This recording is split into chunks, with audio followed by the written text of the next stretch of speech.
Okay, everybody, welcome to another episode of Torq Moto. We've got issues already. Wobbs has got bits of crisps in his eyes, apparently. I don't know how that happened because we just had lunch, I suppose. Didn't wash his hands.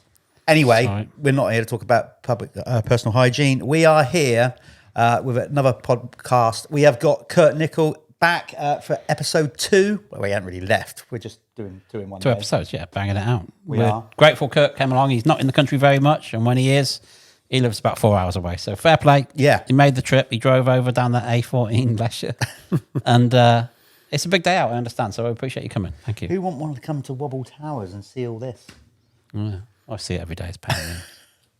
So, obviously, first episode, we talked in depth about your career. We're going to talk more about what you're doing now post-racing. Hold on a minute. How far did we get? We got Nations. Got up to Nations. If you haven't seen it and you're watching episode 2... You need to go back. Probably best to just even maybe stop this now and go and watch the first episode, then come back. Okay, so before we start, Talon, thank you very much. On board. Yeah, British engineering company, so it's cool that obviously they're British and getting behind a British podcast. Quality products. All that stuff, and that's true. It sounded like we're dismissing it. But it's true. It's great stuff. You just assume everybody knows that it is as good as it gets. So they've been doing it forever. It's the best stuff. And you can get 15% off by using the Torq15 code. You ring them up or email them. It's Torq, TORQ 15, and they will give you 15% off. And it's their 50th anniversary this year. And we're going to go down there. We're going to go down there. We're going to drink heavily and do a podcast. Yeah. I don't know if I've told them the first time. No, we are doing that. It's just the order in which we do that. Maybe, I don't know, maybe we should do the podcast after. Yeah. That's what I said, after. Get the drinking done first. Yeah, drinking done first. We definitely need to loosen it up. Very quickly before we move on. You've been to Yeovil, kid. You need a few drinks to go to Yeovil. Yeah. No offense to Yeovil everybody people. In Yeovil now, but it's regionally, well, people in my neck of the woods call it Yeovile. Oh, do they really? I've always thought it's quite nice. That's them saying that, not me. Yeah. I've been there many a time. Anyway, we're slating too many people on this podcast. Yeah, we're already slagging people off. We're getting ever closer to Fox Hill, VMXDM. Oh, don't. We're still building bikes. No, Fox Hill's going well. We've got some big name Italian riders turn up. Tell us about them. Yeah, we just announced Chiodi. We're trying to speak to now David Philippart, see if we can get Chiodi on the Italian team because he's already got a team in. But now Chiodi wants to race the VMXDN race because he feels like the plus 50 class wasn't challenging enough for him. So now we've got to come up with a bike, an O2 YZ250, which is not a problem. We've got a few of those. So we're going to be sticking him on one of those in the team race, we think. It's all a little bit up in the air at the moment, who he's on the team with. But so we've got like the British team. Tommy Searle signed up. We've got the other guys. Brad says he wants to come. Mel has beat himself up again. But apparently he's going to be up for it. He will. You know, we've got Brian Jorgensen and Thomas Covington, even like Matt Gordon and a few Matt Gordon riding. What a name. Can you believe? I thought he was riding a Kawasaki. He's not. He's riding a Castrol Honda that Bob Batcher's building him. Yeah. How fucking cool was that? Bob built some good bikes last year. He did build some good bikes. One person that is riding, this gentleman here. He is. Kurt's back in. Plus 50? Plus 50, yeah. Plus 50. I won it last time. But I assume if Cody's going to ride that, it's going to. We don't know if he's doing just that week. It's all early days. Kurt's already put himself in race mode. Yamaha have confirmed he's coming. They've confirmed he wants to race in the main class, was his words.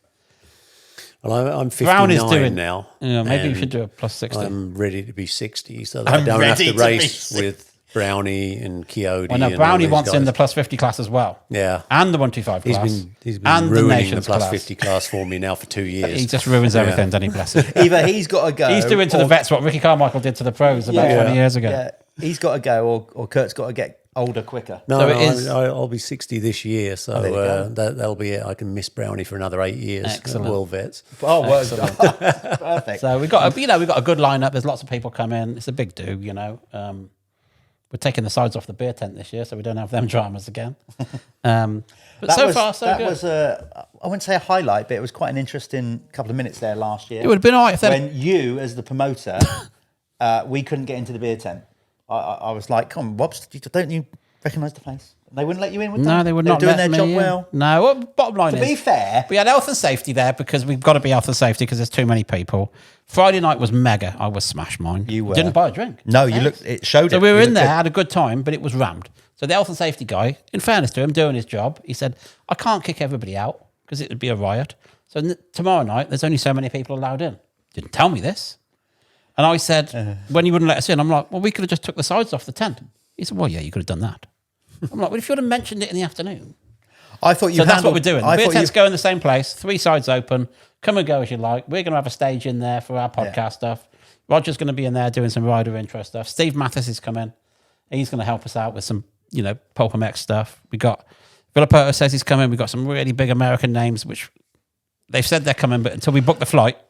Easy. Again, you're getting told no. No, we've got some big names lined up, but until the flight's booked, they ain't coming. So once the flight's booked, they're coming. So we're on it. We got some really good stuff happening. I love the way you put Charlie through the ringer. Every one of these podcasts, she's like, oh God, don't go saying that yet. Anyway, that's what that's going on. And there's Farley as well. There's Farley. But you'll be at Fox Hill, so that's cool. In fact, while you're over here, you're doing a bit of testing, aren't you, for the bike that you're going to be riding, or not? Is that going to be? Yeah. So because you're only over here for what, a couple of weeks? A couple of weeks, yeah. So we have a KX 500 that Aaron built, and he's done a ton of work on it. And Wobb's helped us out with triple clamps. Bit of engineering. And so we put all that together actually last weekend. And then we're going to go all fit all right, because it fitted all right when it was here. Right, all the bits that, you did seem to fit. So it's all right. Good enough. But she's back together. She's a bit of a test runner at the moment, but we'll test it this weekend. Well, fingers crossed. I mean, you've brought a bit of the weather with you at the minute. It's finally stopped raining. Yep. I know, it's a bit sunny out there today. Mm-hmm. Yeah. Sunny enough that the boys have lit a bonfire. Now you can't see. So you're going to get to do that. I think in the previous episode we brought up to obviously the weekend. The weekend. Do we carry on too much about that weekend? I don't care if we do. There's certain things being British you got to boast about. God, we do harp on about it. I don't care. That's it was fair. hard to, it happened. We knocked them off their perch. Good enough. And it hasn't happened since for 30 years either. Exactly. So. No, let's not carry on too much. So that's where we ended episode 1. So then that was 94. 94, yeah. So you were 250s, 94, 95. Tell me if I'm wrong. Then, not say where did it all go wrong, but how long did you race then? No, I went back to KTM for 96 in 250s, and it was difficult in the beginning. We were working on the bike, but the bike got better, and then I crashed, dislocated my hip at Fox Hills.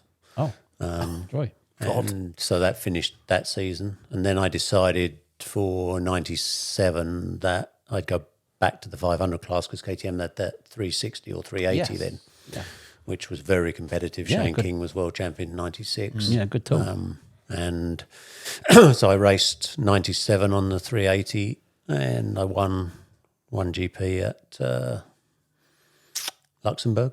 And I think I finished 3rd in the championship, tied on points with Shane King, and then really I finished 4th, but I always wind Shane up because he died on points.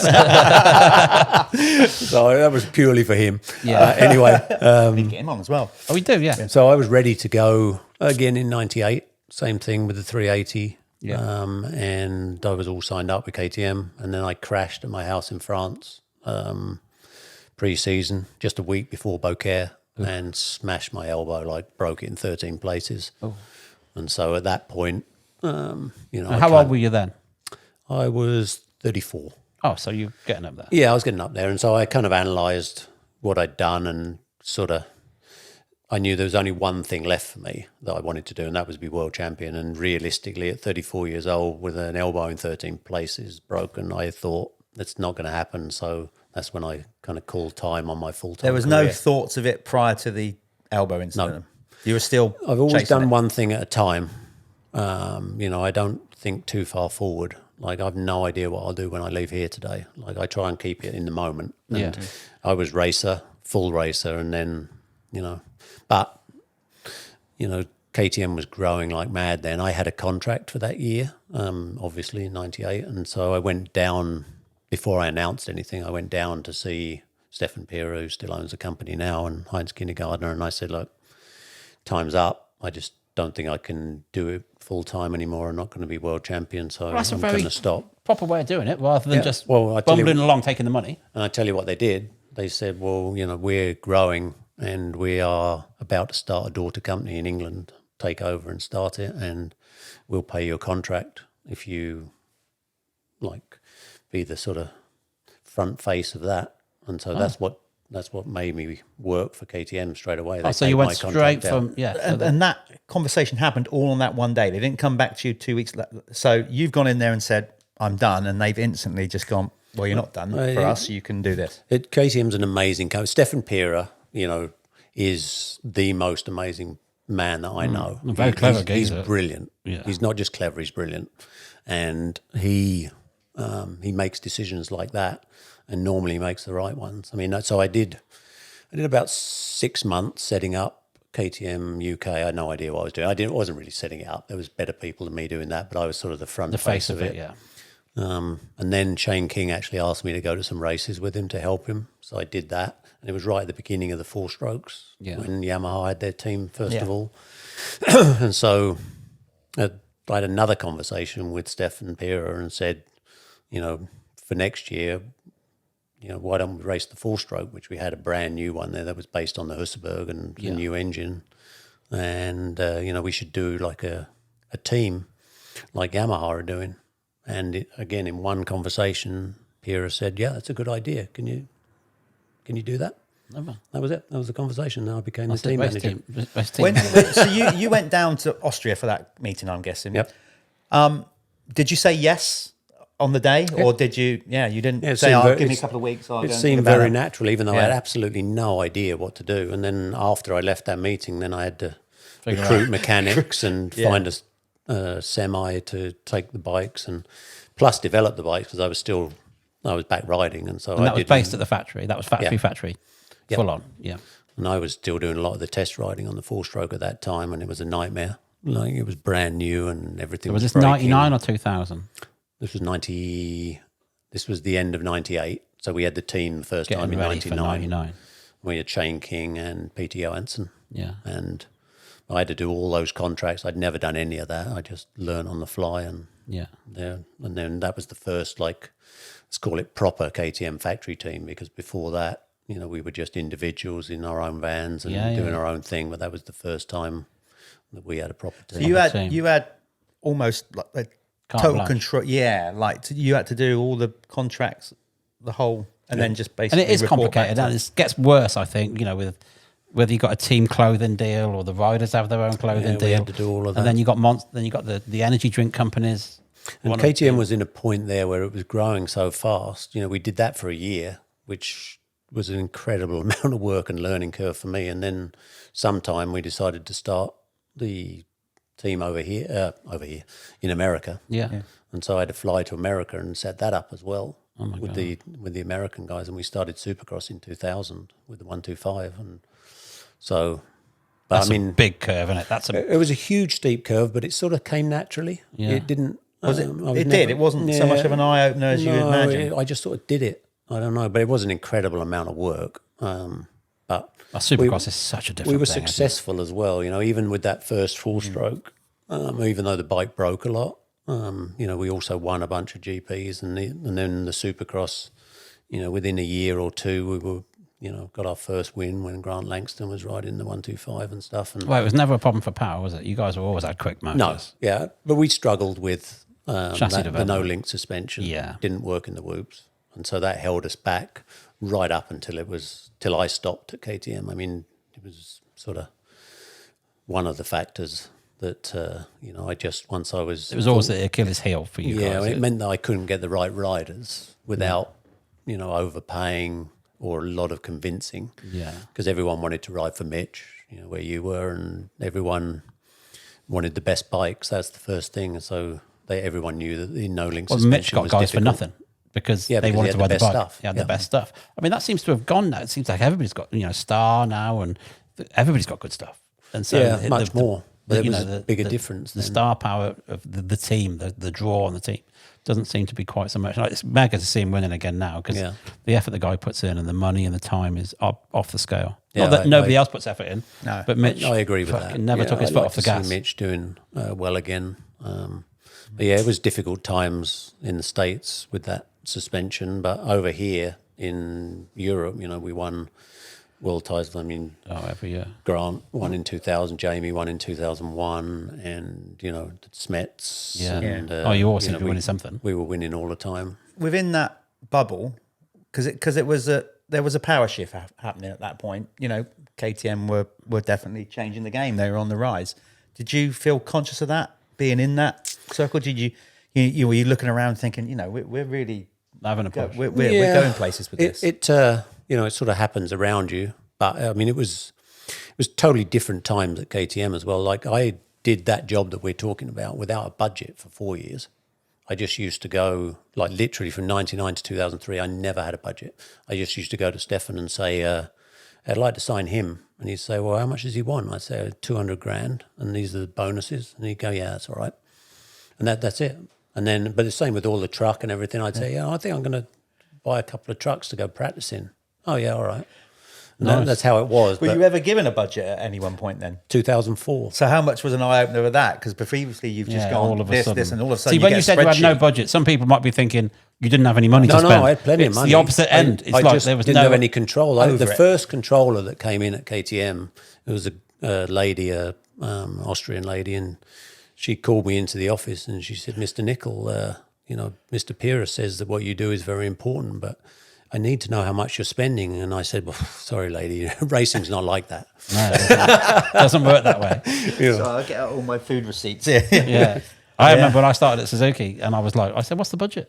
Don't worry about the budget. Yeah. I'm like, what do you mean don't worry about it? They're like, don't worry, there's no, it didn't say there was no budget, but they told me not to worry about it. Just keep ordering stuff. We'll let you know if you're going over. But the great thing about KTM, and I, you know, was like it right up until, you know, it might even be the same now. You know, Stefan Perrett is the owner. Yeah. And he's... Well, he can make all the decisions. He makes the decisions. So he made the decisions based on, especially then, he didn't really have much knowledge of racing. So he was very reliant on people. I mean, now he has a lot of knowledge of racing, so he can make his own decisions. I mean, what's going on now with the road race stuff, MotoGP? I can't imagine how busy that is. Yeah, you know, we supply them with the bolts. I'm glad Pitt does it and not me now. Yeah, that must be a lot of paperwork. When you see, you know, the volume of stuff that goes through them doors must be.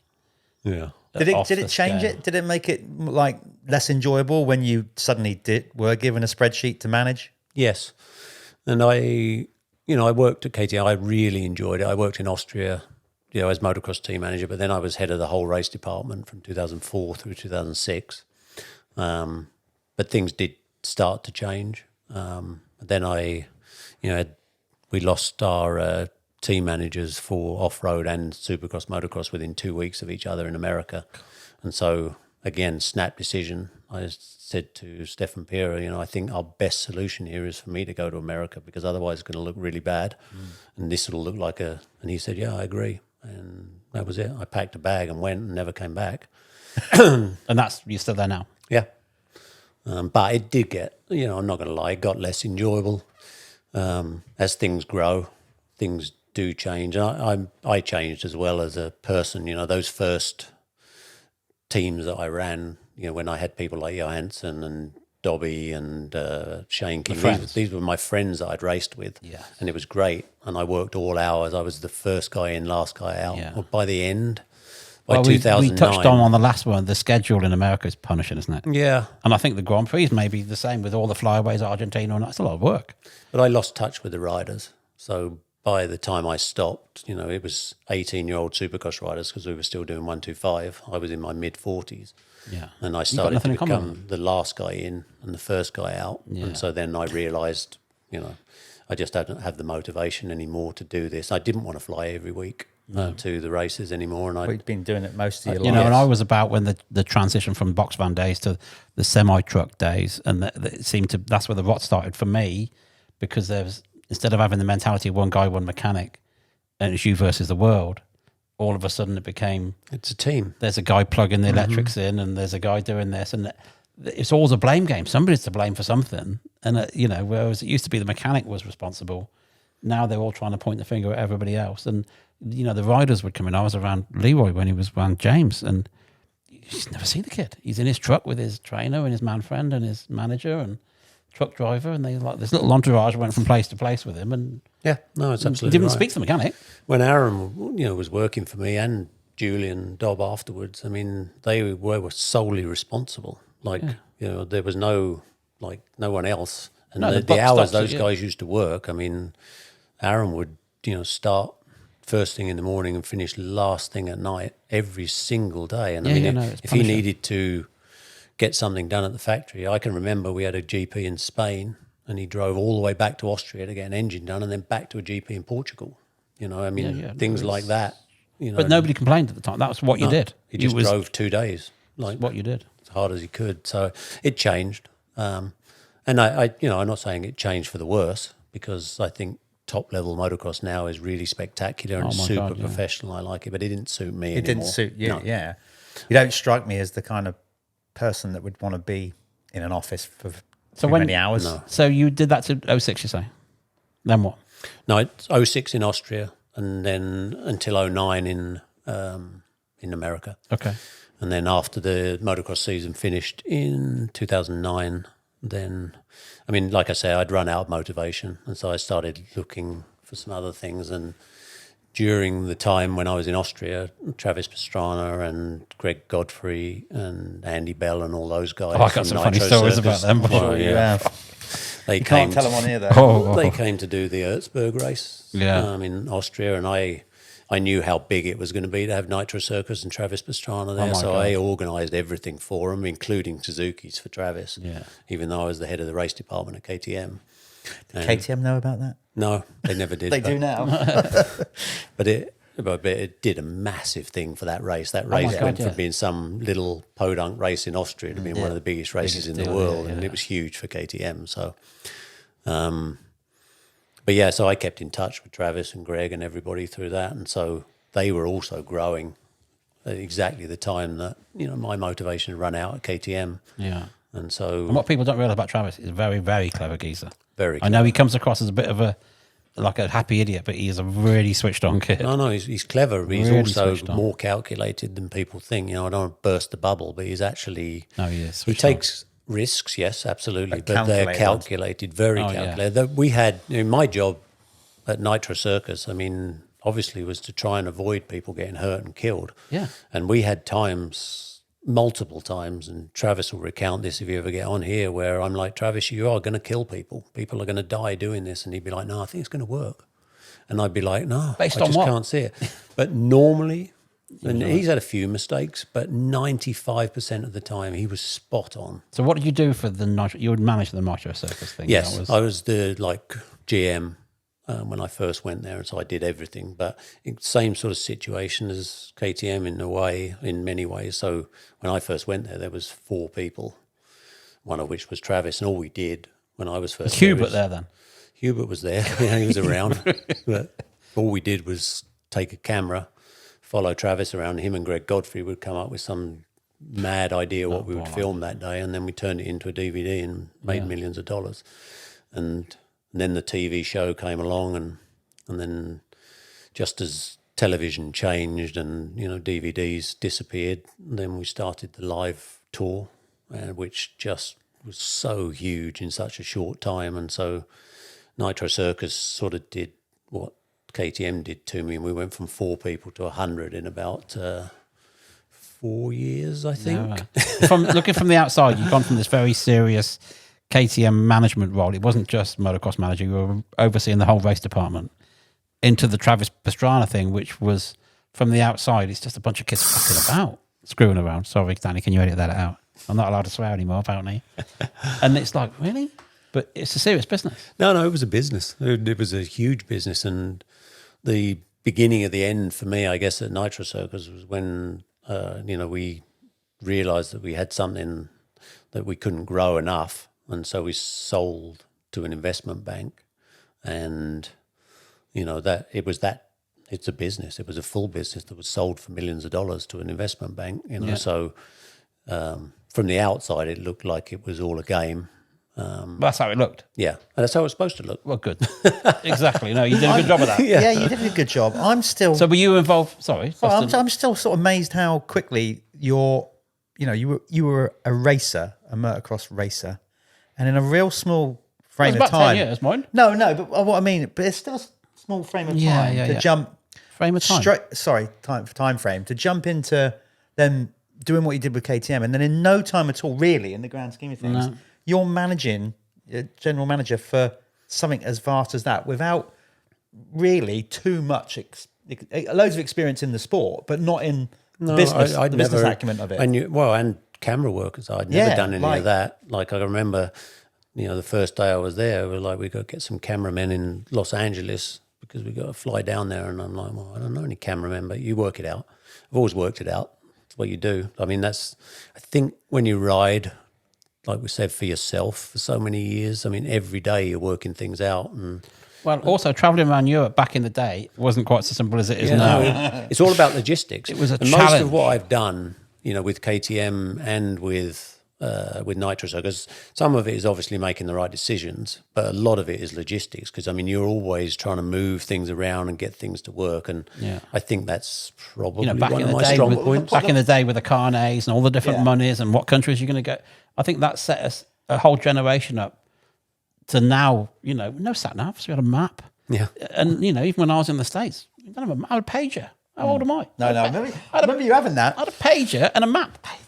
I mean, the maps weren't hard. Such a yuppie. Perhaps, the maps weren't hard to read. It was like 3 days on that road and turn left. The point I'm trying to sort of make is that you were, as a racer, you was always just focused and accountable for what you was doing. Just, your small team, which you mentioned in episode 1, family and whatever. But here you are, responsible for so many people. So did that bring a different pressure to racing? Did you ever feel pressure of the job at KTM and with Travis? No, not really. Massive enterprises. We're not talking like... No, and you built them from smallish things to big deals. They grew from small to big. And so, I mean, I wouldn't have wanted to go from not knowing anything to go to general manager of Nitro Circus when there's 100 people there and you're doing 70 shows a year. I mean, it would have been impossible. Yeah.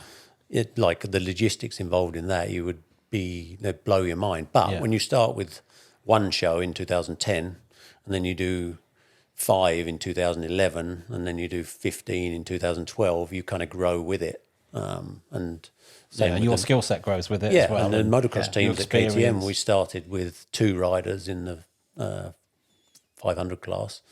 And then we went to 2 riders in the 500 class and 2 in the 125 class. And then we started Supercross and, it's a natural progression almost. It is, yeah. It is, yeah. But especially with the backing that you've got with the factory, that would certainly help. You weren't fighting for backing. And this was the time when, Red Bull was coming in as a sponsor, so that there was, there money available. And that's always the trouble. There was issues all the way through. I mean, you're dealing with stuff all the time. It's not like it was all plain sailing and working from 9 to 5. It absolutely isn't and wasn't. Well, that's race teams for you. But it's also...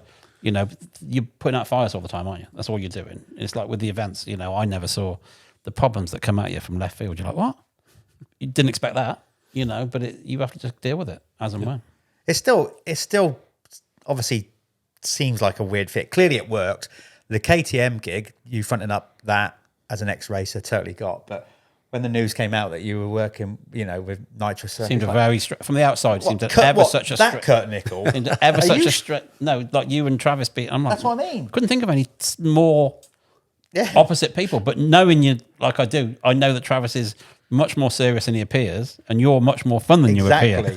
So actually, you met in the middle somewhere. I think somewhere in there is a compliment. No, we were a good fit. There's no question, because he is very good at calculating risk, but he doesn't have any structure in his life as such. I mean, he comes up with ideas and tries, needs other people to make them work. And he was getting to the point where they had a lot of money at Nitro Circus being thrown at them, and they didn't have a structure. So Travis came up with ideas that almost couldn't be seen through. Yeah. And so when I went there, I mean, it was just a case of actually trying to get the logistics around and make them work. And the live tour was... that must be a lot.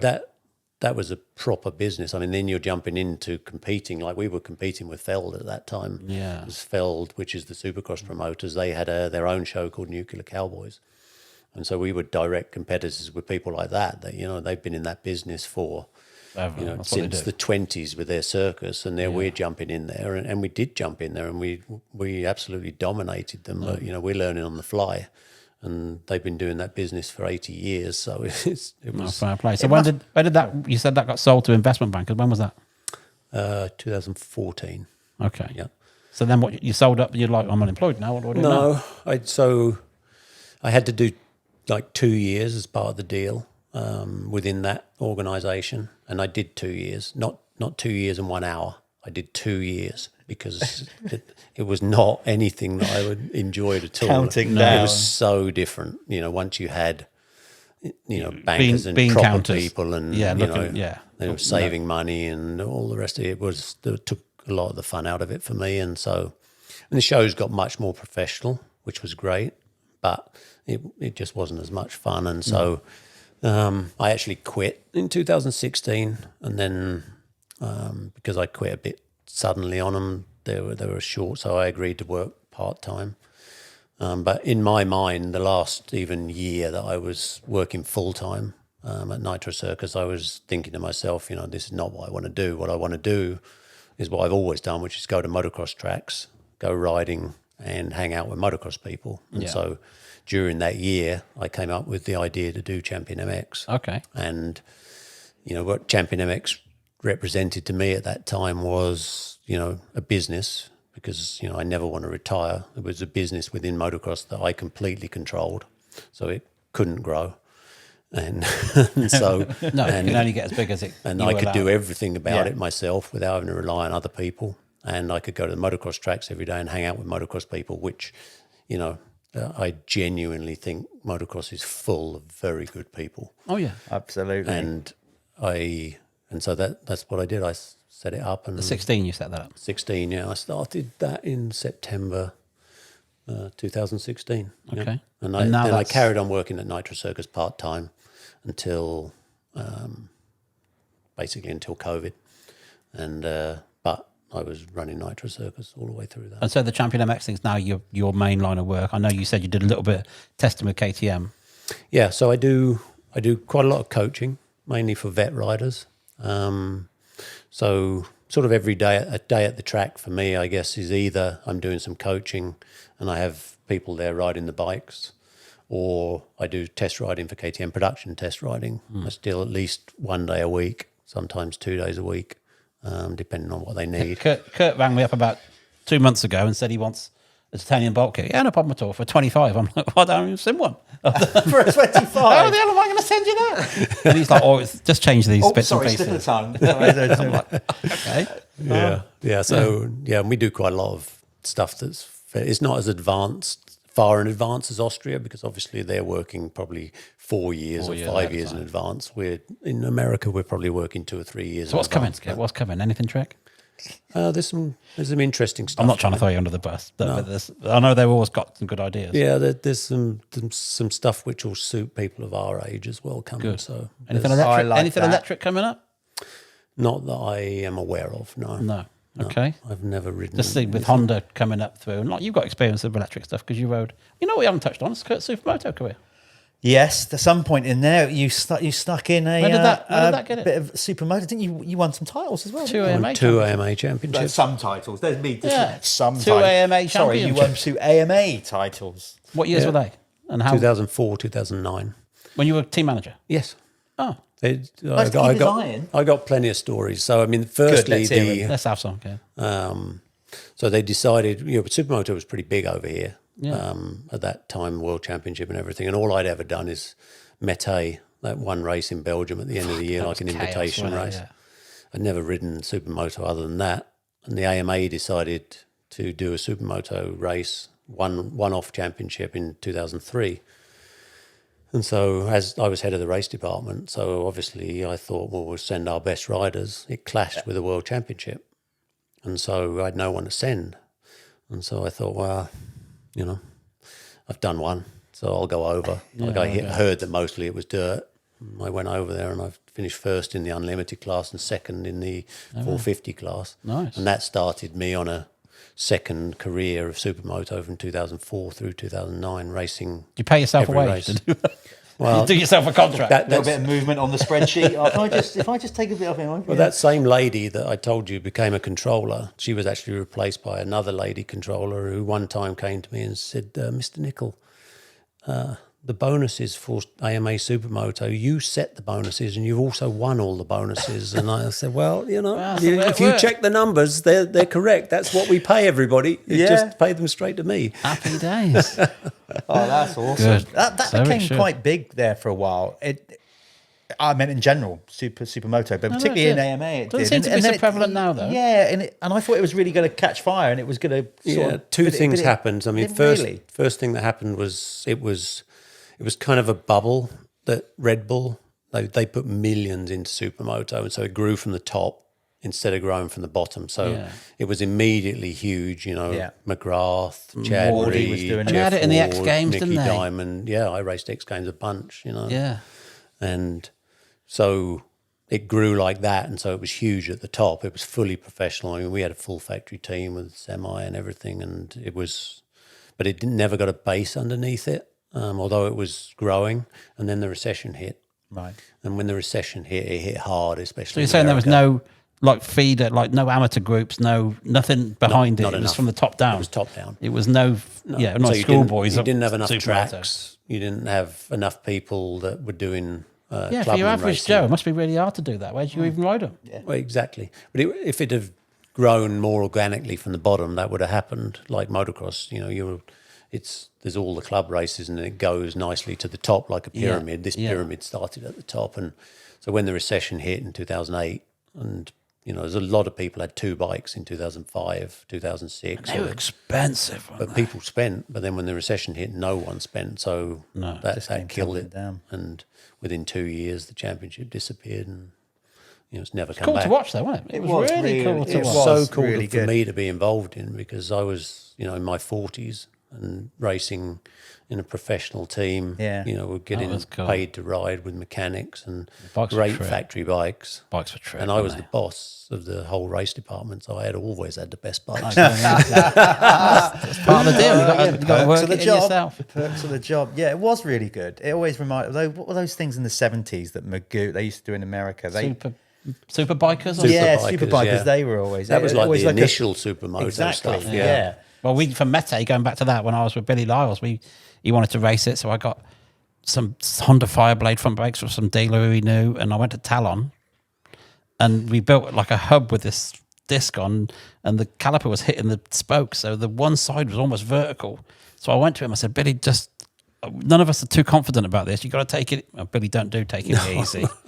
He come past me 6th gear on the chat, and I'm like, this could go really, really well. It held together, luckily, but he just didn't listen to you. He just, bless him, he was flat out. Well, he only knew one thing. He did. And it was bless open. him. Yeah. I mean, he always had a go, bless him. Yeah. He come past me first lap. I'm like, you're shitting me. Just, no, just mental. But Talon got us out of that trouble. Fair play. So as a team manager, like you said, as it went on, the demographic, the riders got younger, so you didn't have the connection with them. Out of all the riders you work with, was there any sort of genuine issues that, like personality clashes or anything like that you really had to sort of navigate round? You don't have to name names. I'm just, French people, I'm guessing. No, he's jumped straight in again. I've upset Yeovil. Now you upset an entire country. No, I do remember there was a had- thing at Millville where they had to take the front wheel out of that front French kid's bike, didn't they? Stop it riding. He wouldn't take team orders or something. Who's that? Boniface? I don't remember that. I don't remember that. Maybe he didn't know.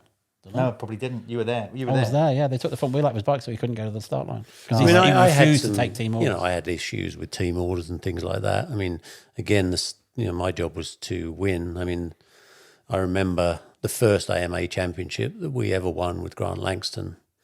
They had, you went to the last round, which was going to be in Troy, Ohio, and 3 people could win the championship.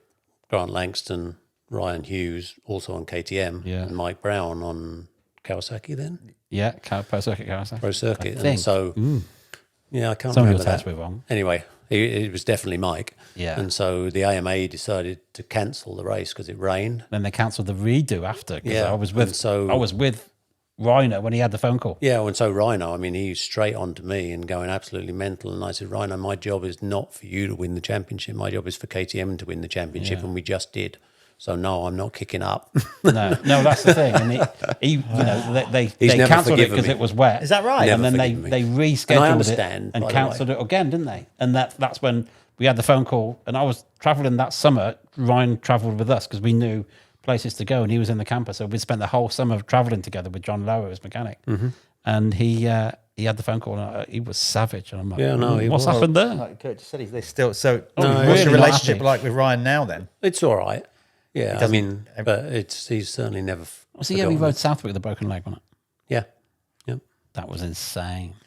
Yeah, the reason I asked, because, we asked DT the same question, how he became being a rider and a racer is one thing, but then a team manager is like, because you only pull on your experiences from your own career as a rider. You must have personal preferences. You must have guys who you like and guys who you don't like, and it must be really hard to try and keep an even keel between. If you've got one guy who's being a pain in the ass and one guy who's being cool, as a manager, you'd be like, oof. I tried to avoid that. I was close, like with Jamie, when Jamie was world champion, like I definitely put extra effort into that. But a lot of that was, I remember when I signed Jamie, I remember Heinz Kindergartner, when I said I was signing Jamie Dobb, he said, who? Jamie Dobb? What, the old Jamie Dobb? The old one. Yeah, and I said, yeah, the old Jamie Dobb. And so the fact that, and there was plenty of chatter there, who the hell's he signing Jamie Dobb? Like, he hasn't done anything for years. And so there's like an extra motivation there to make sure that he does do. Yeah, you proved him right. Yeah, and so, I definitely went the extra mile on that. I worked with Jamie the following year a little bit with the 250 because it was all new. And, and it wasn't very good. It wasn't very good, and it was taken. And Leighton was sending engine bits with Jamie back from the race. We were testing at Donington for like 2 days, reporting back because you just ran out of time. You were racing, and you can't test and race, So I was trying to help with the testing a little bit. And I remember every time he sat on the bike, the head stays would break, carbon head stays, and I'm like, "Oh, we need another set." And he's like, "We'll send you." And every time you rode it, you had to have new ones. I don't know what was moving. Yeah, it wasn't a great motorcycle. No, and it was him and Gordon at the time had gone 250s. Yeah. When you're in a position like you are there, then, and like Wob said, things like that happen. Do you feel any extra pressure from the powers above? Like, are they knocking on your door, going, "What's going on? Why are we not winning? Why are we not winning?" Yes. Yeah, it is like that. There's definitely pressure. Yeah. And pressure from the riders as well, as you know, Wobbs. I mean, the riders, they expect. They do expect, It's and a short rightly career. so. It's a short career. You And can't have a year on a shit. like that year, time. Jamie, that basically finished Jamie's career. That bike. Bike looked fucking great though, didn't it? Sorry. And bike looked cool. I mean, like, this is the trickiest thing. It sent Gordon backwards. I think if Gordon, and isn't that the bike Pitt got hurt on? Yeah, there was a bike Pitt got hurt on as well. I mean, it wasn't great, and though you definitely feel the pressure. You're trying to work as hard as you can to make it, but sometimes you run out of time, or just you went from wasn't that such a good 125. Yeah, like if you weren't on your 125, you weren't winning. Well, those chassis issues we're talking about with the no link on the suspension, that didn't really affect the 125 with 35 horsepower. It definitely affected a 50 horsepower 252 stroke. Yeah, even outdoors. But I just remember at the time. And we spoke about this because, now we've introduced with the vet stuff, the Evo Ultra into 08. That's really opened up doors for KTM riders because they were a good bike then. Yeah. Like in the 80s and early 90s, not so much. But, 07, 08 KTM 250, 125, 04, 05, 125 KTM. Oh, no, that's a rocket ship. It's a rocket ship of a bike. KTM have always produced fast engines. I raced KTM for Brian Goss in 85 on... literally on the 85. Yeah, fast. Ridiculously, stupidly fast. Yeah, but keeping it together, another matter. Yeah. But I mean, like to say, them 03, 04, 05 KTM 125s? Yeah, they're perfect. I think a good built one now would hold its own. Yeah, it would. No doubt. So the year before Jamie won the title, I tested his bike for Dirt Bike Rider up at Worksop. I think some quarry up there or whatever. And I remember I rode out and I did two laps to get used to the track, not even at speed. And I remember just coming in. I can't remember who was with me. I just said, "This, no wonder. Like this is like a cheetah bike." Yeah, well, that's exactly. I'm going round corners in second gear, like third gear in some cases, where I'd have to on a regular one go so fast. Mm-hmm. The suspension, the bike was good. The brakes. I remember the brakes. I was just thinking, okay, so that is what a works bike actually feels like. Yeah, no, that was a good bike. Whoever tested and developed that did a cracking job. We had great engine people. Leighton and everybody working on those things, and they were very, very fast. Yeah, and quite reliable. They got to be. No, at that time, I wouldn't KTM say bulletproof. That's probably too big a word. No, but they weren't weren't quite, but they were catching up. They were at that point. We had fairly good reliability. They were well engineered at the time. I remember taking them apart, thinking, "These are well engineered. These are well made." And it kept getting better and better and better. And yeah, that's how it worked. You still got Leighton's still with the company, isn't he? He's still engine guy, isn't he? He's still over California? there. Head engine guy now. Is he? Is he? Need to catch up with him. He's got some stories. We need to get Leighton on. I do need to catch up. I see him most weeks. Yeah, they're good as gold, Leighton. He's a good boy. Still, Has he lost his Welsh accent? I think last time I saw him on a video on Vital or something like that, he didn't sound so Welsh. No, he's definitely not as Welsh as he was. That's for sure. Till the rugby comes on. Yeah, sure. Yeah, I saw. Did see a Then he Facebook is. post? Well, it sounds like obviously everything. You're just clearly enjoying life in California. Then but we said off air that you had the minute you kind of went there. What year did you first go there to race? I went there in '84, first time, and obviously went back every year and to California a lot, to Hollister and Glen Helen, Carlsbad in the beginning. But yeah, I was in love with California right from the beginning. Yeah, it's hard not to like it, isn't it? No, it's hard. I love the lifestyle. We used to love going there. We looked forward to it, and so. Did you have like a conscience, like at any time in those early years, a vision of like, I'm going to live here one day? I think I always thought that I would like to, but the opportunity never presented itself. But when it suddenly presented itself, and it was very sudden, so we had that's the way to go. Larry Brooks was our Supercross team manager, and he left. And he left at the end of Supercross to set up the San Manuel team when he did that. So perfectly legitimate reason. He had his own team to set up. And then Ron Heben was our off-road team manager, and he quit 2 weeks later because he got offered a job at Honda. Slicer, yeah. And so we were all of a sudden, it looked like everyone was quitting on us, even though they weren't quitting. It was as such. They got legit reasons. And that's when I said, it was just when Pit Byro, he was underneath me in the race, and he could obviously do the job, which he's proven more than more than capable. He's proved very, very capable. I went to Stefan Pira and I said, "Look, Pitt can do this job." I said, and I'll go to the States, and then it'll look like we're sending over in a position of strength. And then I went. And I used to love California in like January when all the guys were over, and we're all hanging out, and then slowly one by one they'd go home. And then by like first week of February, you're thinking, well, this is now just turned into hard work. Now I'm on my own. And what did you find, Kurt, with the American race scene compared with Europe? Was there any noticeable differences regards of even like the rules, regulations? Is it a different kind of cat to sort of tame? Yeah, I mean, mind you, you would have been around when Steve Whitelock was there, so he was a European. Even though he's American, he was Europe. He was running the HRC team. So in the 80s. He had a European mentality as such. Mm-hmm. So that must have softened. Yeah, rather than headbutting with the Americans. I had. There's definitely differences. There's differences in the way you run the team. In America, certainly back then, I don't know exactly how they run it now, but I mean, everyone flies to the races, everyone stays in hotels, no one stays at the track, but then everyone comes back to work at the base, so you send back your suspension, you send back your engines. In the beginning when we were there, we used to carry them in our bags, but then we started shipping with FedEx or UPS or whatever, but a different type of system.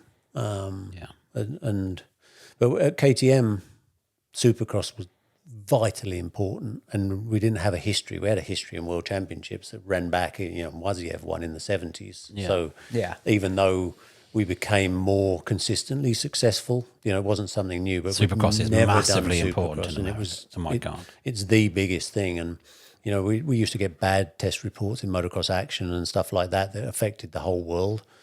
But it was because we weren't racing Supercross, because we weren't cool. Because we didn't have a Supercross team, and so we knew that we had to do it.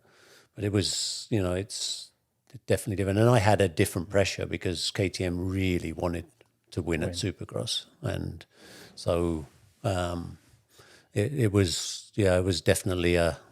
And now they got the KTM gas.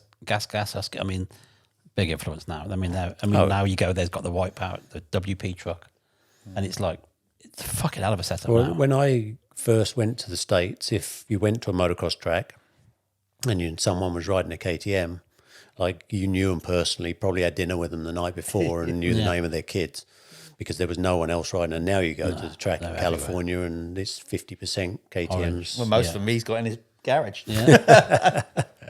was it like just more intense than Europe? It's a little bit more intense because there's no breaks.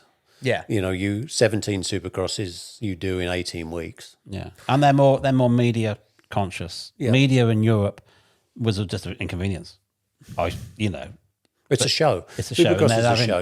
And they're having rider presentations. You have to go to dealer signings, and it's like a lot more to deal with that you're kind of not used to. That's what my experience was. But it felt like more of a business to me because it was run by professional promoters. I know there's promoters at MXGP as well, but I feel like the promoters at Supercross are, they understand the business. Entertainment. They are in the entertainment business. Yeah. Yes. And so you kind of, you followed along with that. And I actually really enjoyed that side of it. Because I thought it was being done it makes it a bit black and white. You know what's expected of you, and you know what's expected of them, rather than some guys just doing it for fun. Sometimes that's harder work because it's like you don't know what you want, you don't know what he wants. So here's a question for you: what's the best race you've ever seen? It's always a killer. Usually on a 125 most of the time. No, I tell you, the best race I've ever seen is there was a Supercross, and I'm not going to be able to get you the year, but there was a wet Supercross in San Francisco in like the mid 2000s, and 04. Covered it in moto, didn't we? 04. The Carmichael shot. Oh, yeah. Remember the one that Blissy got? He's wheeling up the straight. That was San Francisco. I remember San Francisco one year was very, very wet. yeah, this was super wet, and there was Ricky Carmichael and James Stewart, and no one could get round the track. Yeah. You couldn't jump any of the doubles, you couldn't jump the triples, you rolled through Might the have woods. been 06. I think it more like 06. Yeah, it was when I was there full time. Well, I remember I was there and it was 03 or 04 was bad, but then I saw it from 06 was bad. 06. It was like, And Ricky and James jumped everything, and they would not stop racing against each other. No. They jumped every triple. They jumped through the whoops. They jumped all the doubles. They were a lap in front of third place. And they would jump off the track and get back on and still race against each other. And I've never seen two riders as committed to riding way beyond the conditions allowed you for 20 laps. not High Point, Rhino and Brownie. Do you remember that? That's the best race I've ever seen. Yeah. I mean, over the years, I've seen some great races. But, you asked me the one, and I think that's the one that sticks in my mind as seeing two riders that, just committed themselves to beyond the track would allow and did it for 20 laps and somehow got And what was the around. best race you've ever been involved with yourself? Who have you raced ever? Because we asked RJ this question. No, we didn't. I know I spoke to RJ and he said the best race he's ever had was with Jeff Ward. Behind closed doors. Practicing. Nobody else there. He said, I was riding and Wardy was getting changed. Another way around, he said, At Carlsbad. They broke they opened the gate and snuck in at Carlsbad. and they were both riding. One was riding before the other, and they just went at it until they went out of fuel. Nobody saw it. Right. Best race they've never seen. Yeah, I mean, I had something a little similar, but not quite the same. Because somehow, I always rode with a little bit of a safety valve. Yeah. There wasn't very many days in my life where I thought, well, I can ride 100%, like really 100% today. Yeah. And there was a French international when Jeff Leask first came over in the end of the 80s, and he was miles faster than everyone else when he came over from the States. And we did a French international at Castelnau-Levis, and I passed him and won the race. And it still sticks in my mind as like a real turning point where no one could get near him. And then all of a sudden, like I had my day and made him human. Yes. And, Then you realised he's beatable. Then he was beatable for everybody, actually. But no one beat him up until then. But I had a really good feeling about it and beat him. And that race really sticks in my mind as like one where I felt like I was riding at 100%. Good. There wasn't that many of them. Do you know what? If you want to hear more of these stories, I'm going to give you a shameless plug.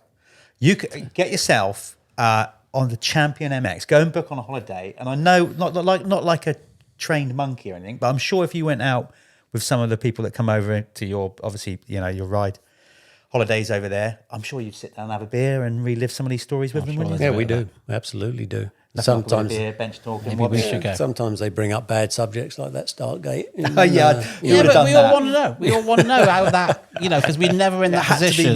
We're not in that position. And how's your mindset when that happens to you twice? Yeah.